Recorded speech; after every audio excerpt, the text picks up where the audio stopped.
శ్రీకాకుళం జిల్లాలో ఘోర రోడ్డు ప్రమాదం జరిగింది. కంచిలి మండలం జక్కర సమీపంలో జరిగిన ప్రమాదంలో ముగ్గురు చనిపోగా మరో ఇద్దరి పరిస్థితి విషమంగా ఉంది. విశాఖ నుంచి ఒరిస్సా వైపు వెళుతున్న కారు ఓవర్ స్పీడ్తో వెళుతూ కరెంటు పోల్ను ఢీకొట్టడంతో కారు నుజ్జునుజ్జయింది. ఈ ప్రమాదంలో ఓ మహిళ అక్కడికక్కడే మృతి చెందారు.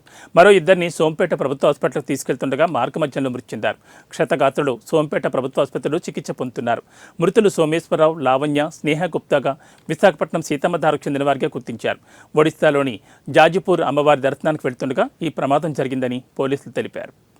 మీరు డ్రైవ్ చేస్తారు? నేను డ్రైవ్, నాకు నిద్ర వచ్చేసిందండి. ఇప్పుడు చనిపోయిన ఎవరు? నా భార్య అండి, మధ్యలో నా కూతురు అండి. అది కంచిలి మండలం.